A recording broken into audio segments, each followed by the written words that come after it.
Bonjour à tous mes chers amis, bienvenue dans cette toute nouvelle vidéo. On va rendre hommage à quelques personnes qui nous ont malheureusement quittés dans ce monde impitoyable.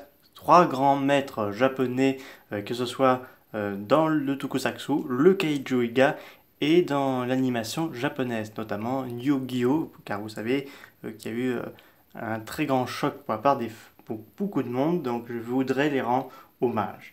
C'est avec émotion que nous venons d'apprendre la disparition du grand maître des science-fiction Toryuyoshi Nakano. Il est né en 1935 et il nous a quittés malheureusement en 2022. Une année que je déteste vraiment, encore pire que 2020. Parce que on a perdu quelqu'un, un très grand maître, Akira Takarata. Ça m'a fait un choc. Je vous invite à revoir cette vidéo.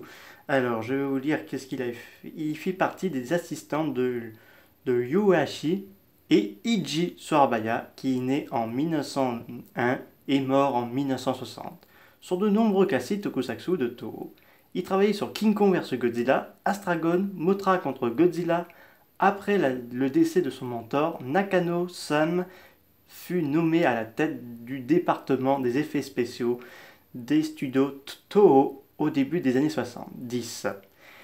Maître des explosions et des effets miniatures, cataclysmiques, il supervisait des tableaux de fin du monde mémorables sur de nombreux classiques des années 70, Godzilla vs Ghidorah, la submersion du Japon, fin du monde Nostradamus 2000.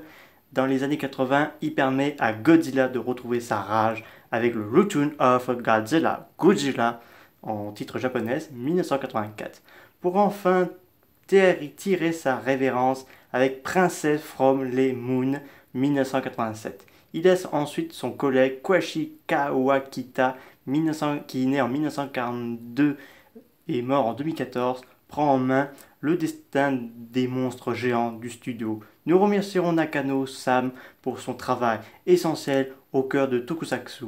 Il rejoint désormais ses collègues au panthéon céleste des grands techniciens du cinéma de l'imaginaire japonais. Paix à son âme.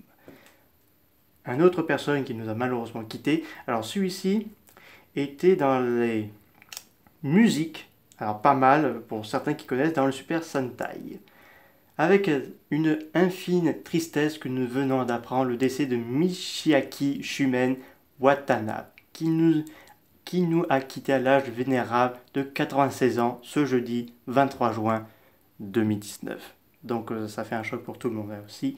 Célèbre compositeur japonais, il avait signé de innombrables bandes originaux de films, de séries, d'animation et de tokusatsu tels que XOR, Gorashen ou encore Battle Ferve, Jeep et Spilvan.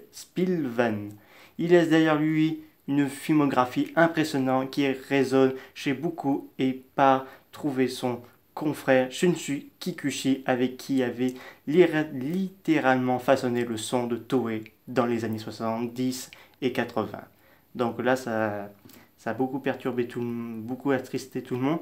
Mais le pire, il y a eu une autre personne qui nous a malheureusement quitté à la différence des deux personnes que je vous ai annoncées qui sont mortes de vieillesse. Il est possible que cette personne a été assassinée ou on ne sait pas encore pour l'instant. Donc je vais vous raconter cette terrible tragédie si je le retrouve cet article. Le voilà. C'est avec tristesse que je vous annonce le décès brutal de Kazuki Takashi, créateur du manga culte Yu-Gi-Oh! Donc le mangaka japonais a été décédé à l'âge de 60 ans, des suites d'un accident de la plongée sous-marine selon la chaîne publique japonaise NHK. Donc Yu-Gi-Oh! Soit roi du jeu, dit ses adieux à son célèbre créateur Kazuki Takashi, décédé à l'âge de 60 ans. Son corps a été retrouvé mercredi matin au large du département Okinawa, sud du Japon, après que les gardes-côtes errants reçu un appel d'urgence a annoncé à un membre des gardes-côtes de la ville de Nago. Il portait un t-shirt, un masque de plongée, un tuba et des palmes. A précise ses sources ajoutant, excusez-moi, qu'une enquête était en cours et que les thèses d'une mort accidentelle ou criminelle étaient toutes deux envisagées à ce stade. Donc là, c'est quand même... alors là où les deux, ils sont morts naturels, là, ça pourrait être un meurtre. Est-ce qu'il s'est fait des ennemis? Euh, on ignore qu'est-ce qui s'est passé, mais en tout cas, paix à ce grand maître aussi du manga, et en espérant que leurs âmes reposent en paix.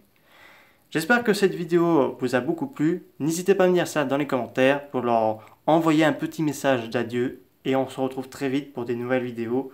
Au revoir mes amis, et toutes les condoléances pour ces trois grands pionniers.